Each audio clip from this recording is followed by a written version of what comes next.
Welcome, everyone, to the December Recording in progress. 19th, 2022 Board of Aldermen meeting. Would everybody please join with me in saying the Pledge of Allegiance? I pledge allegiance to the flag of the United States of America and to the one nation, under God, indivisible. Roll call, please.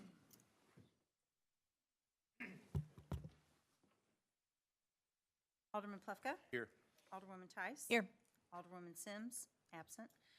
Alderman Weggie, absent. Alderman Gould. Here. Alderman Lockmiller. Here.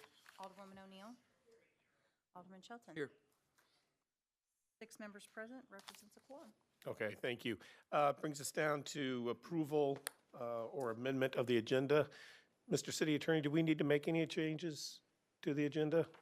I think there is some discussion about moving one item off Right. the consent agenda. That can be done at this time or any other. It would be item 9F. Okay, well, we just wait for the consent agenda then. Thank you. Any changes to the agenda? Any objection to approving the same by acclamation? Seeing none, it will be so approved. Thank you. Brings us down to item 4, announcements, appointments, proclamations, and recognitions. We have one. Chief.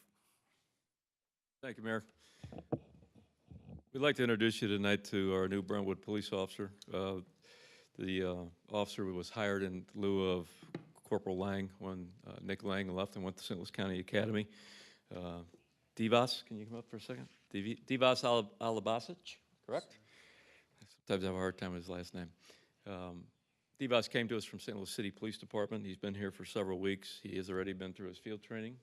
Did very well in his field training, so you will see him already out as a one-officer car right in your neighborhoods. So Angie's got a brief bio to read on Divas. Thank you. Divas Alibasic moved here with his family from Bosnia in the late 90s and grew up simultaneously learning both Bosnian and American culture. Divas practiced karate for over 10 years. He developed a hobby with cars and motorcycles, and he strives to help his family in their personal and business endeavors. Divas wanted to become a police officer ever since he was a child. As soon as he turned 21 years old, Divas began his career with the St. Louis Metropolitan Police Department in 2018. In 2022, he is now taking the next step here in his career at the Brentwood Police Department, where he can serve and protect a community that cares about each other and their police officers. Divas is proud to join the ranks here at Brentwood Police Department. And here with him today are his father, mother, and his brother.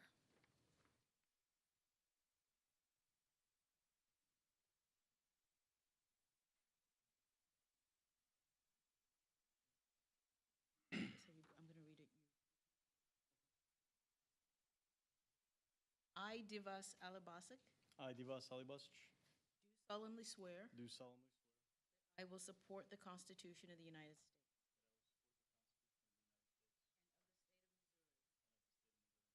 ordinances of the City of Brentwood,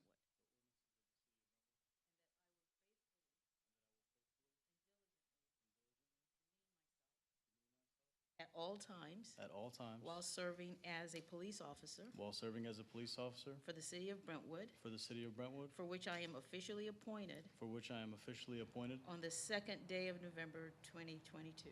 on the 2nd day of November 2022. Congratulations.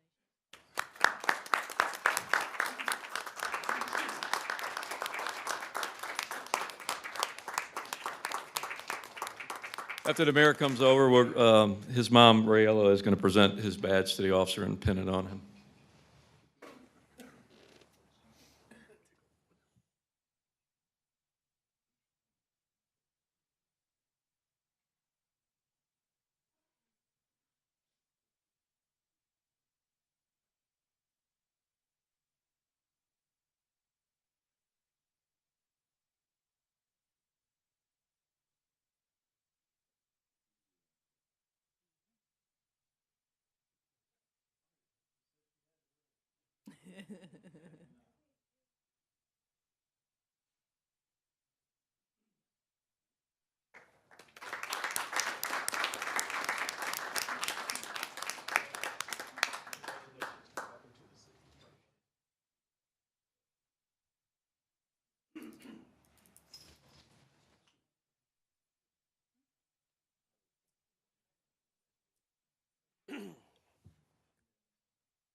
Have a good rest of your night.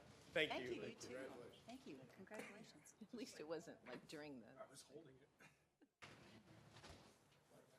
Okay, that brings us to item 5, public hearing, which we have none. Then citizen comments. Anybody in the public care to address the board? Now is the time to do so. You'll be given up to 3 minutes. Anybody online, Kelly? No one online. All right. Move down to mayor and alderman reports.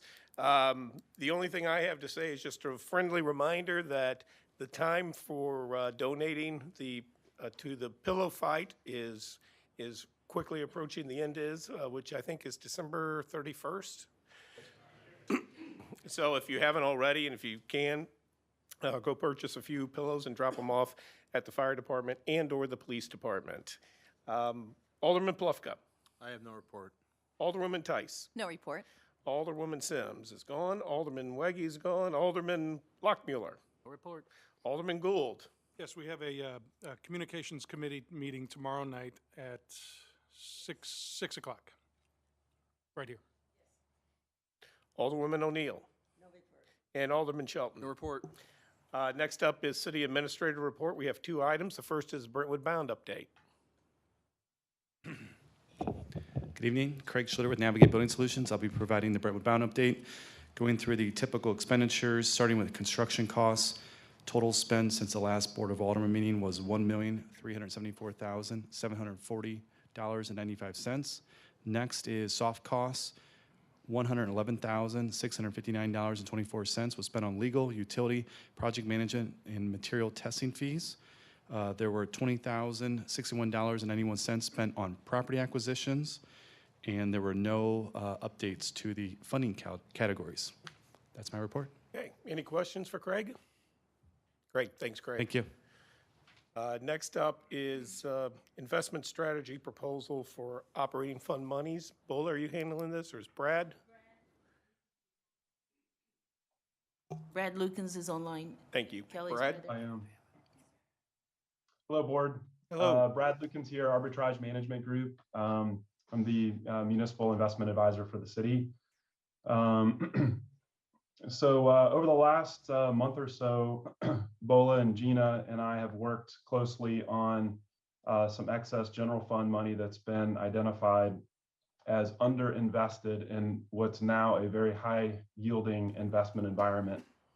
There are 2 banks that hold $16.7 million. One is Enterprise Bank, $6.7 million. And the yield that the city is receiving on that is 0.075%.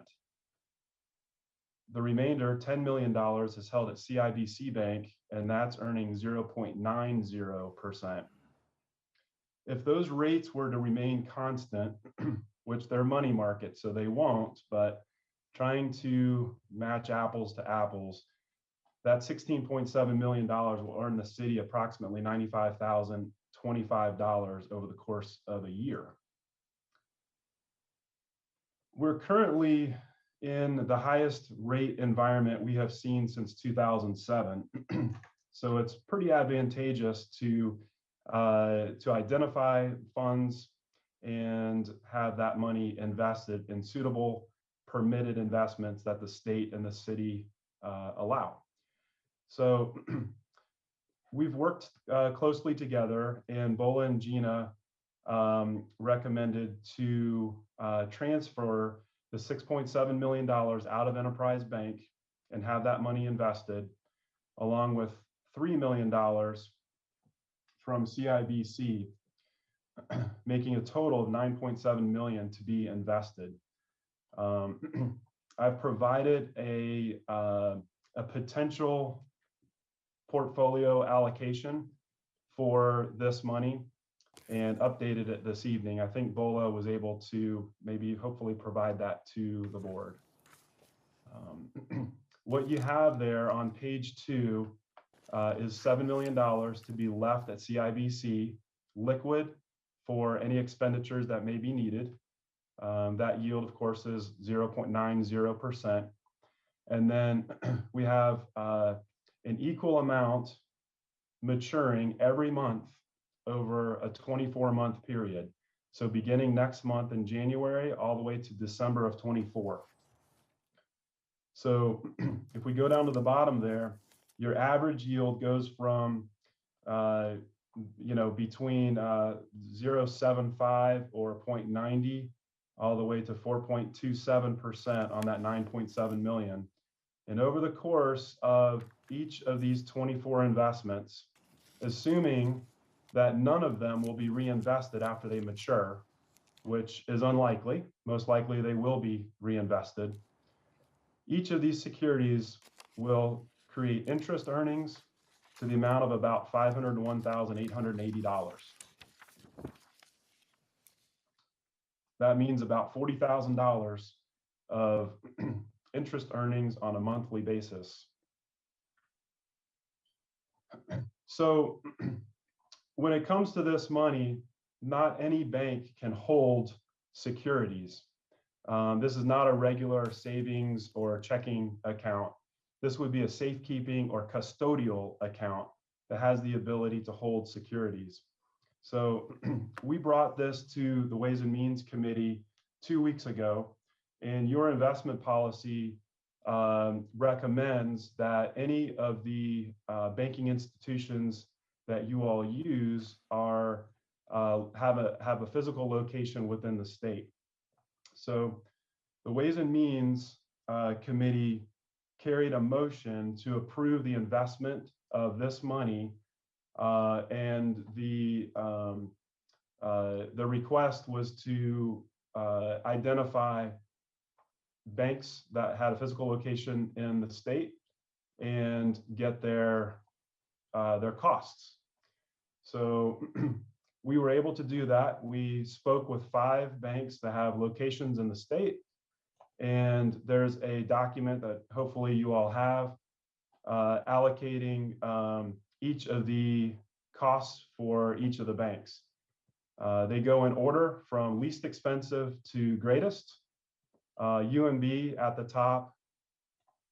A couple of things that are nice about this is it's a flat annual fee. We don't have to guess. The other is you already have multiple accounts that we manage the investments of through UMB, and they would assign the same contact person that you currently have. So that's kind of a perk. The other banks have just a fee structure that you kind of have to figure out. Account maintenance fees, opening fees, annual fees, a fee per security that you transact, and all that stuff. So you can see in that document, it goes to US Bank, $2,216 approximate for the month or for the year of 2023, and it jumps to $4,700, then up to $6,125.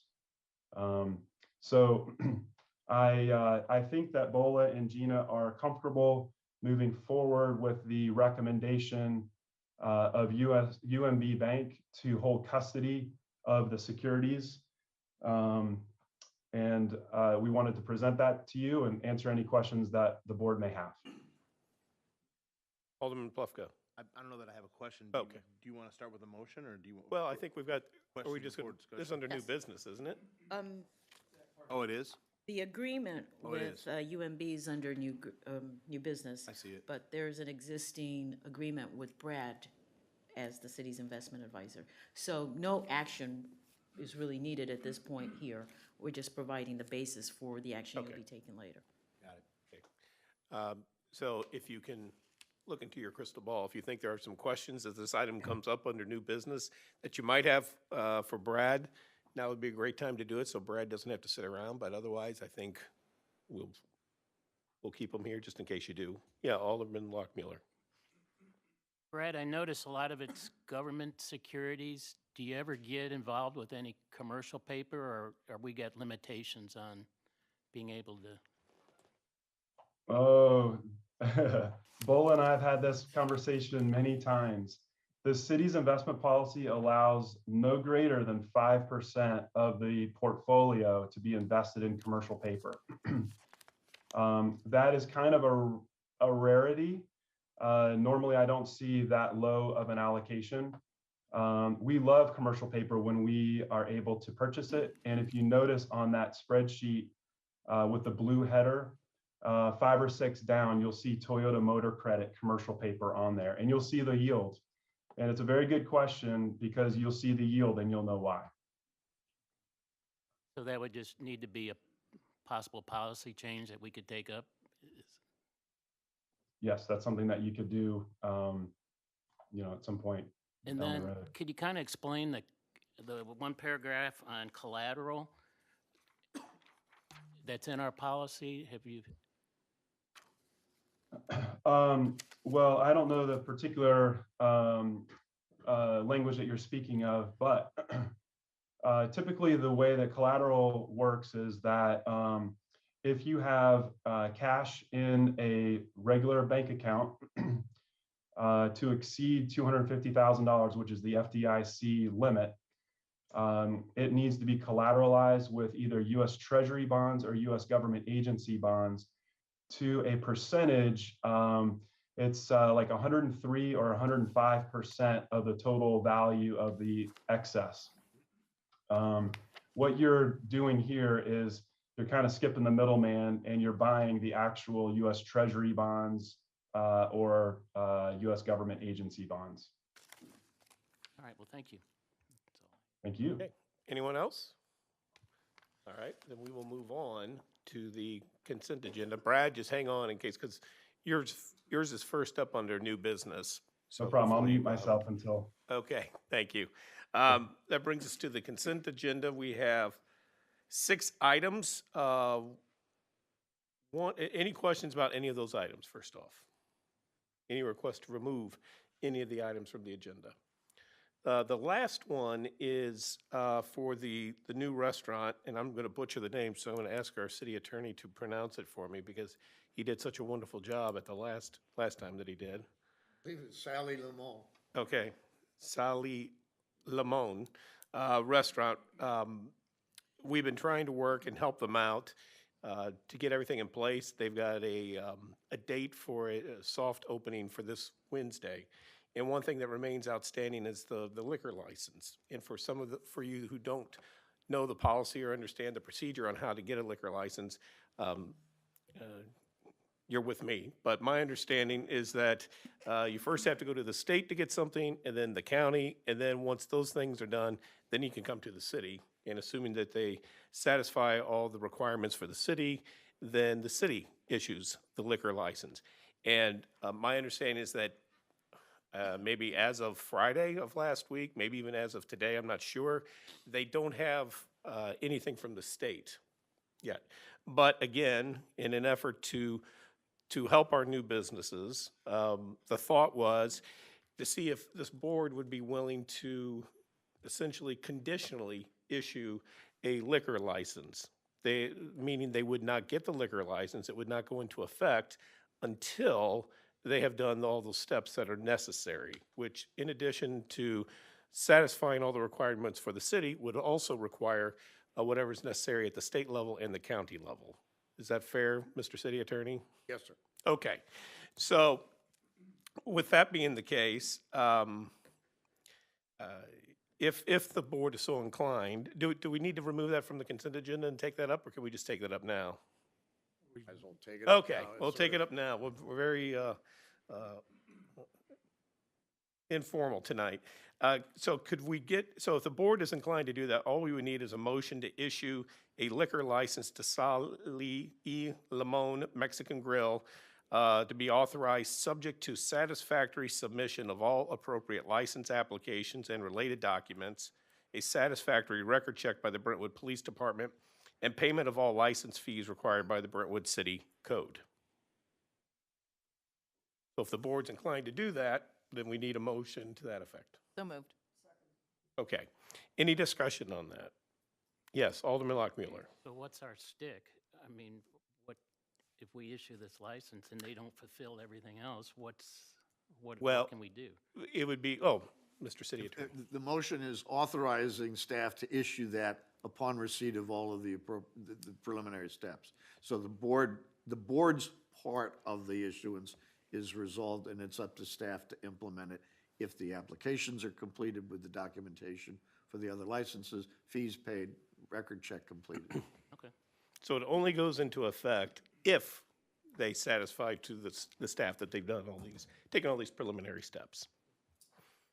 Yes, Alderman To Gould. clarify, we're doing this in order to save the lag of time that might be if they get everything in line and then we don't meet for another few weeks, then they don't have Right. a liquor license for another few weeks. That is correct. We're trying to help them out for their opening on Wednesday because it does require board action. And so if we waited until they got everything they needed from the state and the county, then the only way to do this is to hold another meeting on Wednesday. tomorrow night because they're wanting to open on Wednesday. Take it up to Communications Committee. Yeah, there you go.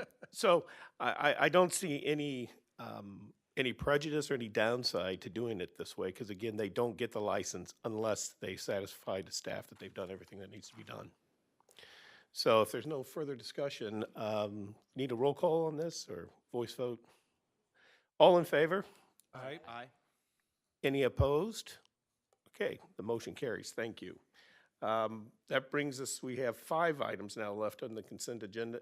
Again, any request to remove any of those 5 items, it's items A through E. If not, the chair would entertain a motion to approve the consent agenda. So moved. Second.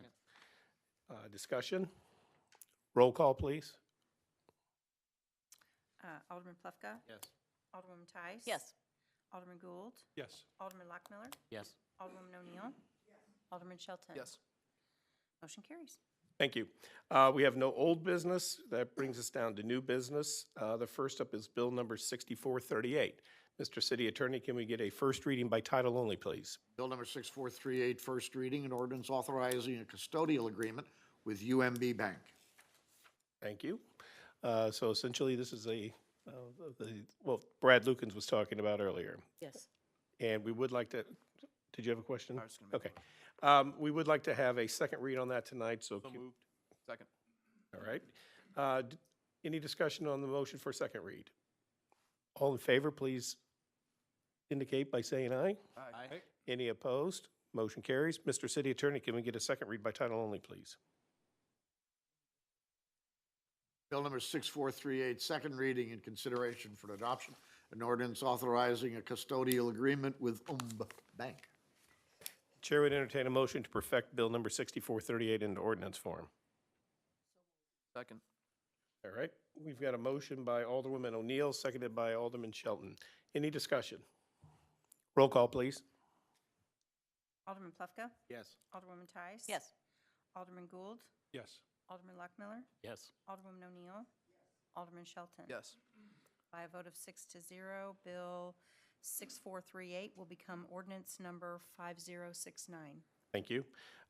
Bill number 6439, Mr. City Attorney, can we get a first read by title only, please? Bill number 6439, first reading, an ordinance levying an additional sales tax on sales of adult-use marijuana and calling an election for voter approval of such tax. Thank you. Who's presenting on this? I can address you. it, Mayor, if you would like. When the people of Missouri approved Amendment 3 at the November 8, 2022 election, among the things that they approved was the fact that local governments could levy an additional 3% sales tax on adult use recreational, if you will, marijuana sales that take place within their jurisdiction. Presumably, this was an inducement to voters to vote for Amendment 3 on the theory that the sales of this product would support government services to be provided at the local level as an inducement to the voters to say, let's have this product in the commercial mainstream. This ordinance would act on that authority granted by the people of Missouri in amending the Constitution by levying a 3% sales tax in addition to all other sales taxes imposed by law on sales of adult use marijuana, not medical marijuana, but on the non-medicinal marijuana sales that take place in the event that any vendors establish a place of business in the city. This is a point of sale tax. So if there are no dispensaries or vendors in the city, you would receive no revenue. However, this would authorize the tax in the event that a vendor moved into town. This does not change any of the city's regulations with regard to zoning and land use and where this activity can take place. We will be updating the city's ordinances regarding offenses involving the possession or use of marijuana. And we will be updating the city's code of ordinances with respect to land use regulations for various aspects of commercial marijuana sales. Again, this 3%, in addition to the sales taxes, 6% imposed by the state and the other sales taxes, still puts Missouri's tax load, if you will, on marijuana sales appreciably below most states, which have, in some instances, 30 and plus percent tax rates, cumulative tax rates on marijuana sales. This is, obviously, the proposition was written by the marijuana sales lobby, so they clearly support the idea of this available tax. Under the Hancock Amendment, as well as the terms of the Amendment 3 to the Missouri Constitution, this tax must be approved by the voters of the city before it can be put in force. The ordinance as drafted says it levies the tax, subject to that voter approval, so that there is no further action required by the Board of Aldermen. The tax proposition presented to the voters is to levy the tax not to exceed 3%. At some point, if the board wished to levy less than 3%, it would be free to do so. The ordinance, however, calls for levying the full 3%, and the authorization is up to 3% from the voters. I'd be happy to answer any questions you may have. Alderman Plufka. Yeah. In the communities that you've got listed here that are either considering in April or already have them on the ballot, is the language in their ballot or the ordinance consideration, is it pretty much the similar, if not identical, to what we proposed? I've not seen all of them. I will tell you that what I've written for my clients is identical to this.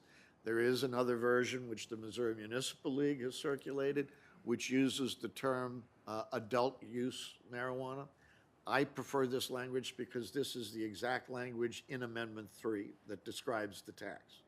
It is not as clear as adult use marijuana, but the language tax on all tangible personal property retail sales of adult use marijuana is the language in Amendment 3 in the Constitution. And the 3% number is in each example that you've got here, that's the not to exceed 3%? Again, that's what I've written. None of my clients have yet adopted this. I do know some others are in the process. I believe it's essentially similar.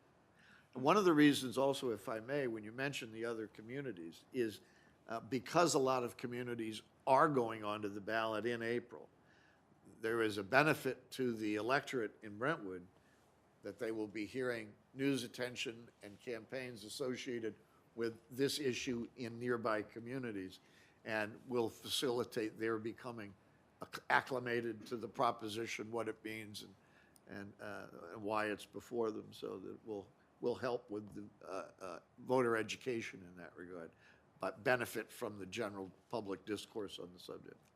So if Brentwood was to deviate from the 3%,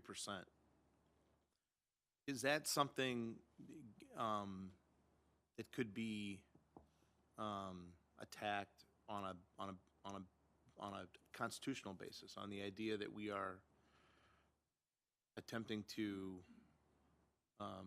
keep out? If you cannot go beyond the 3% authorized, so you couldn't go higher. You could go lower. Right. But the way this is written, it authorizes the board up to 3%, so if the board later wanted to levy 1.5 or 2%, you would be free to do that within the authority. So the fact that you would levy a lesser amount at a future time, amend the tax to levy a lower amount, would not be subject to constitutional attack. What you can't do is exceed the voters, what the voters have authorized. Right, okay, thank you. And Anybody you else? cannot go higher. Alderman Lockmuller. I'm kind of going, I know we're just talking about whether or not to put this on a ballot, but people will always ask questions that while I got you, I'd like to ask. Does the dispensary are they the only ones that can distribute or sell recreational marijuana? Current dispensaries will be able to get the adult use marijuana licensure from the state without anything further. So all current medical marijuana vendors will be eligible, essentially, will be eligible for an adult use license. There are additional licenses to be made available. Some of them are going to be geared to special interest, special types of businesses. Others will be available just to applicants seeking them. So there will be medical vendors who are purveying both products or both species of goods, and there will be others who will be licensed solely for the adult use recreational marijuana. So if somebody wants to do, a baker wants to do edibles, or an ice cream shop wants to have an infused, can they do that type of thing, or? There is language in the amendment allowing food purveyors to use infused ingredients in their products, but they must be made available on the day of their preparation on site. So you can't stock up some infused brownies and keep them on stock. They have to be sold on the day that they are made. So it's intended to allow the use of those kinds of ingredients in drinks and meals that are being sold on site.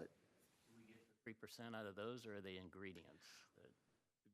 No, they are not, they would presumably have to purchase that, acquire that from a licensed vendor. They are not, that is a recognition that someone may purchase those and revend it as part of a recipe for products, food products.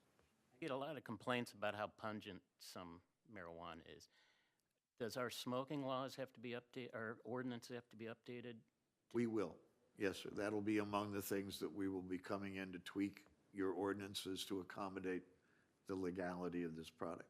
The Constitution prohibits, allows the city to prohibit the public use of marijuana, that is marijuana in public places.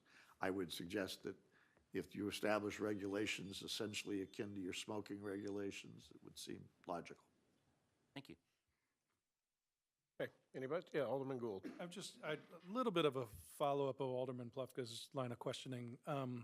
So you're saying that the not to exceed 3% is in there because that's how you've written it, but you don't know for sure whether or not, say, Shrewsbury, I don't have the list in front of me, is going to go on the ballot with a 5%, not to exceed 5%. They can't, you cannot ask the voters for anything more than 3%.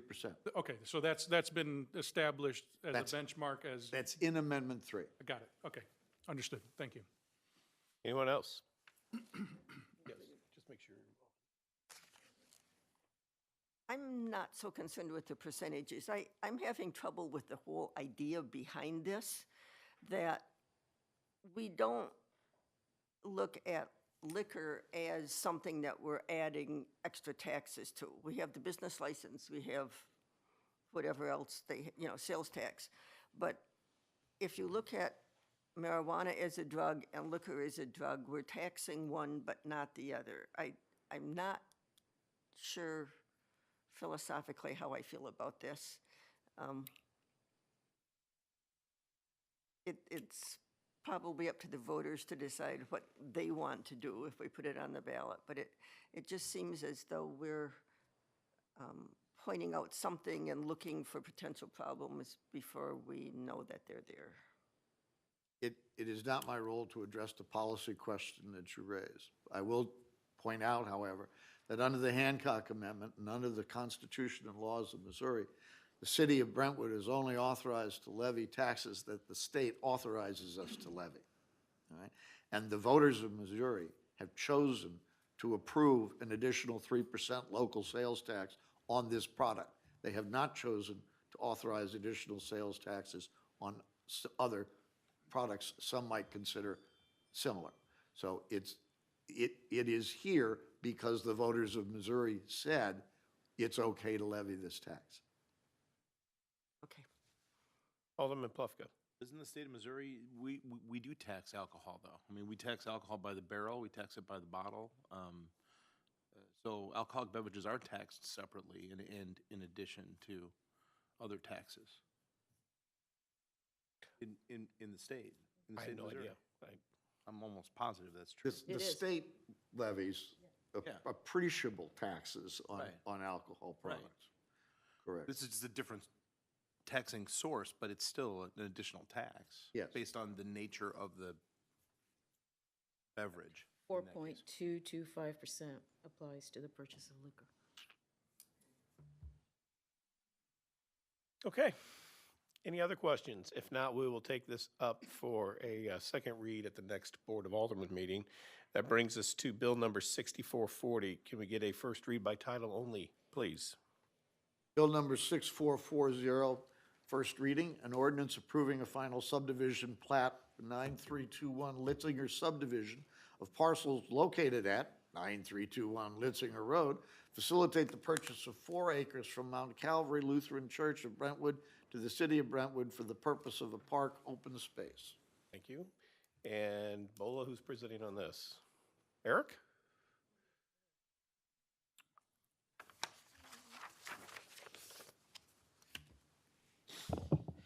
I'm pitching in for Whitney tonight since she's out.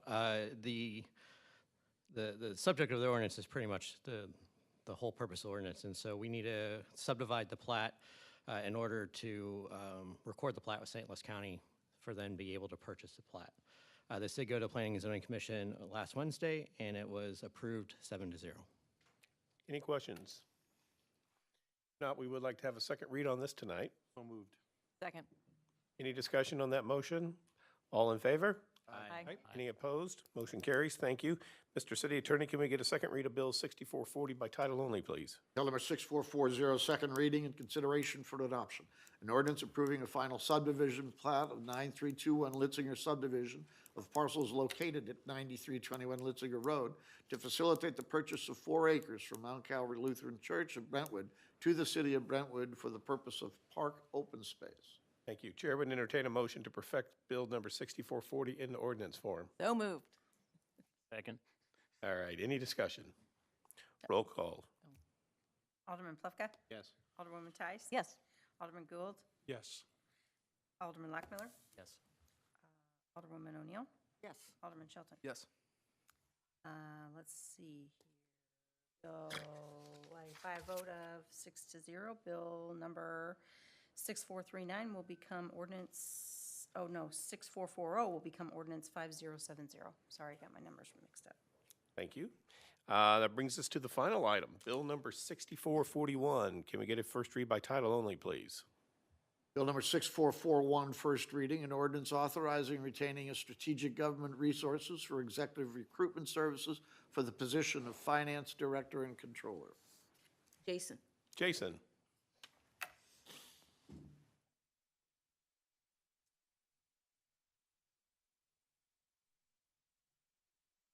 As the board is aware, we've got a very tight job market at the moment, and we've been without our finance director since mid-October. As such, we have gone out to a variety of different sources to try to find applicable candidates, and unfortunately, the candidates just aren't out there that we've been able to find. So the city administrator and I went to the Ways and Means Committee and asked if we could go for an RFP to try to secure the services of a search firm to assist us in that process, which we did at their recommendation, and there were 2 that came back. Those are the ones that were presented in the board packet to you. In looking through those, they're very similar in terms of their scope and cost and even timeline. The main deciding factor from one to the other is one has spent a significant amount of their time seeking financial type of positions as opposed to other municipal positions. Not to say that we wouldn't necessarily utilize the other firm at some point in the future, but given our current needs, it would make more sense for us to go with the firm as indicated. Okay, thank you. Have any questions? Once again, we would like to get a second read on this tonight. So moved. Second? Any discussion on the motion? All in favor? Aye. Any opposed? Motion carries. Thank you. Mr. City Attorney, can we get a second read of Bill number 6441 by title only, please? Bill number 6441, second reading and consideration for adoption, an ordinance authorizing retaining strategic government resources for executive recruitment services for the position of finance director and controller. Great. Can we get a motion to perfect Bill number 6441 into ordinance form, please? So moved. Second. Any discussion?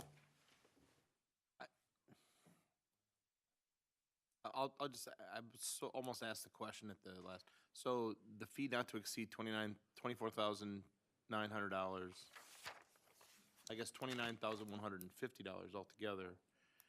Is it common these days that we're spending 30% of the salary of the person we're hoping to find them? I don't know that it's common these days. It has always been. Okay, it's just a ratio that astonished me. So I just had that comment, I guess. I'm afraid it might be the new normal. Okay. Yeah, I don't know. Any other discussion? Roll call, please. Alderman Plufka? Yes. Alderwoman Tice? Yes. Alderman Gould? Yes. Alderman Lockmiller? Yes. Alderwoman O'Neill? Yes. Felton? Yes. By a vote of 6-0, Bill number 6441 will become ordinance number 5071. Great, thank you. And that brings us down to the last item, which is citizen comments. Again, anybody in the public care to address the board, now is the time to do so. You will be given up to 3 minutes. All right, we have no further business, so the chair would entertain a motion to adjourn. Moved. Second. All in favor? Aye. Any opposed? Motion carries. Thank you. Merry Christmas, happy holidays. We're not having a, We are not having a closed meeting. okay. It's 2 times in a row. Happy Hanukkah, Happy New Year. See everybody next year. Recordings